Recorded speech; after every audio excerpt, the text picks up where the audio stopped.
Hey, what's up, everybody? Welcome to another edition Sports Urban Legend. I'm your host, William Ramo, and I want to thank you for listening to this ninth edition of the episode. And if you like this episode, feel free to like it, comment on it, share it, hit that subscribe button, and also click on the notification bell so you could be notified for future episodes. But with that in mind, my episode for today is basically are Braun Strowman, Becky Lynch, and now even Samoa Joe, are they justifiable villains, based on the circumstances that are going through the storylines. So, I'm just going to dive right into it. And as you all know, recently Stephanie McMahon, of course the daughter of Vince McMahon and the wife of Triple H, she was saying that the reason why WWE is successful is because they listen to the fans. But what she forgot to mention is they listen to the fans in the Attitude Era, but not now. Because clearly these aforementioned people are being pushed as villains, even though the fans are behind them, especially Braun Strowman, Becky Lynch, Rusev, Zack Ryder from 2011, when the fans were clearly behind them, but WWE didn't give him that push at that time. And it's just basically what the WWE's been doing for a long time now. Ever since the John Cena era, they've been pushing John Cena as this undefeatable, insurmountable superhero that no one can't, overcome. Very similar to how Hulk Hogan was pushed at that time, but most people didn't seem to mind at that time. Hulkamania was running wild, so mostly people didn't have a problem with that. But now, it's a new era. Back in the days, in the Attitude Era, Stone Cold, he was a villain, and because of the fan popularity, and as a result of the WWE actually listened to their fans at the time, they turned Stone Cold from a villain into an anti-hero. After he lost to Bret Hart, who was traditionally the prototypical good guy, at WrestleMania 13. And as a result, they did an infamous double heel turn, and Stone Cold went from the villain to the hero that he is today, even though he's retired ever since '04. And of course, Bret Hart, he turned into a ethnocentric villain who basically he promoted his love for Canada, and over his fans that rooted for him for decades at that point. And obviously that was an innovative and brilliant idea at the time. Bret Hart's mic skills improved at that time, and he was able to voice his frustration with the company and the fans who betrayed him at the time. And of course, that culminated into the Montreal Screwjob, where he had that last match with Shawn Michaels, which of course we all know Shawn Michaels, Triple H, and Vince McMahon purposely sabotage Bret Hart's title reign, because Vince McMahon wanted to prevent his title, the WWE title, being thrown in the trash, similar to the women's title that Alundra Blaze / Medusa did when she joined WCW and left WWE around that time. So that's a little backstory there.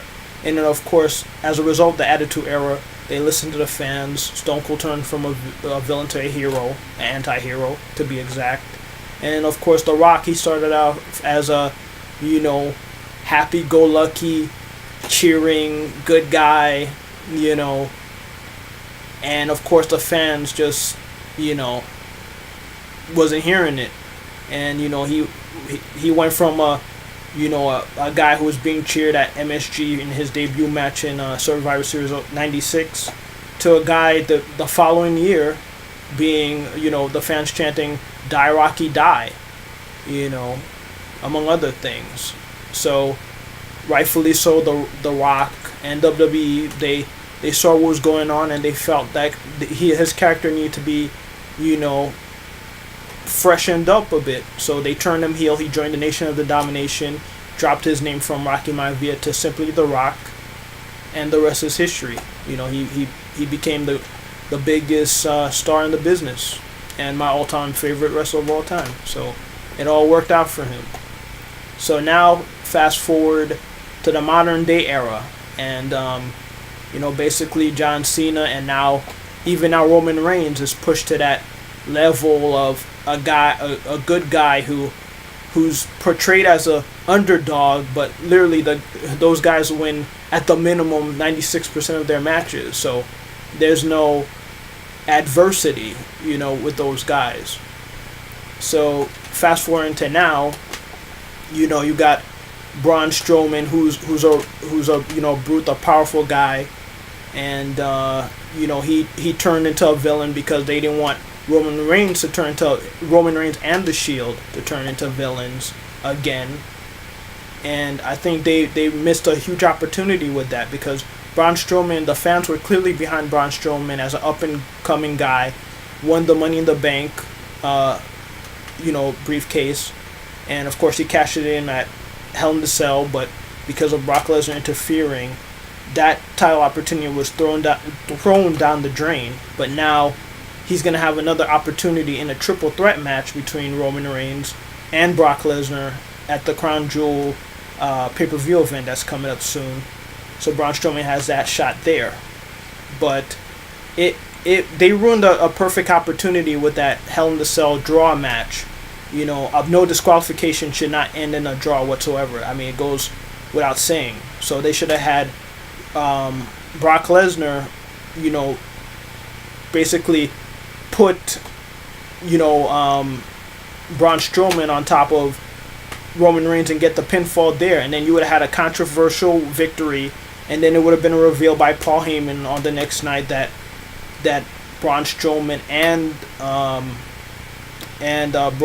Brock Lesnar would have had a secret alliance, and he basically would have promised him to have a future title shot, you know, because he helped them against Roman Reigns. Or even in a worse scenario, have Brock Lesnar make Roman Reigns pin Braun Strowman, and basically say, hey, you know, if I can't beat him, no one can. You know, it would have been, either of those scenarios would have been much better instead of having a no disqualification draw. I mean, that whole sentence doesn't make sense. It's like basically having a married bachelor. You know, it just doesn't compute. But it's WWE. And then you jump over to Samoa Joe, and obviously he was clearly the villain. He's clearly the villain in the situation. There's no doubt about that. But with that crazy ending at Hell in a Cell with his match against AJ Styles, making AJ Styles, the phenomenal one, tap out, you know, he has a gripe. Now Samoa Joe has a gripe, even though Samoa Joe was the nutty predator who's you know, verbally assaulting AJ Styles and bringing AJ Styles' family into this whole drama. AJ Styles was clearly the good guy in this situation, rightfully so. But with the cameras showing that basically hidden in plain sight was AJ Styles tapping out, as the referee was, you know, awarding AJ Styles with the pinfall. So only in that instance, Samoa Joe is justified in his argument. But overall, I wouldn't say Samoa Joe is a justifiable villain. But in this instance, yes, he is. So lastly, we get to Becky Lynch. And Becky Lynch, you know, she's been popular ever since she came to WWE for the past 2 or 3 years. You know, of course, she started off in NXT as well with Charlotte and Bayley and Sasha Banks. And of course, from the beginning, Becky Lynch has been in the shadow of Charlotte Flair. I mean, basically all the ladies, Bayley and Sasha Banks as well has been in the shadow of the Queen, Charlotte Flair, because WWE is basically promoting her like her father, Ric Flair, obviously Ric Flair, John Cena, and Roman Reigns combined. I mean, Flair probably has like 6 title reigns right now, and in the next 5 years she's gonna have like 13 at this rate. You just can't stop her right now. But kudos for WWE for giving her the title opportunity that she deserved. And like Charlotte Flair said, it took Becky Lynch 2 years to regain the title, the SmackDown Women's title, for the second time ever. But it will only take her one night to take the title back, which will most likely be at the Crown. Not the Crown Jewel. The Super Showdown Australian matchup. So, I mean, it just shows you right there. Charlotte is supposed to be the prototypical babyface, but the fans are not hearing it. The fans are booing her. Charlotte is a natural villain, just like her father is. So for them to be force-feeding her as the heroine in this story is just bad booking and bad story writing, in my opinion. So the perfect way for them to remedy this situation is to have a double heel turn, like I mentioned earlier in this video. Similar to the Bret Hart Stone Cold WrestleMania 13, double heel turn, and that will remedy the situation, because Becky Lynch, you gotta give her credit, man. She's making the most of this situation. Her persona is so Stone Cold-esque, and the fans are right behind it. The fans were always behind Becky Lynch from the get-go, but now that she has that edge. I mean, you can't stop. Nobody can stop her momentum right now. It's red hot right now. So props to her. And then lastly, you got Rusev. I mean, Rusev, he went from a bona fide stereotypical foreigner villain to a guy who's so popular right now with Rusev Day, and they blew an opportunity with Rusev Day, at least letting him be the world champion. I would have said last year, instead of Jinder Mahal's failed attempt at being a champion. It's not really Jinder Mahal's fault. It's WWE promoting him for financial reasons so that they can have a viable star in India. So that's all on WWE's fault. I wouldn't say it's Jinder Mahal's fault. They pushed him too quick. They should have made him be an Intercontinental / United States champion last year. But back to Rusev. They blew this opportunity. They should have made him the world champion of SmackDown months ago. Or they could have made him the United States, or even at a lesser extent the tag team champions, because Rusev Day was such a huge success, and the fans were clearly behind Rusev.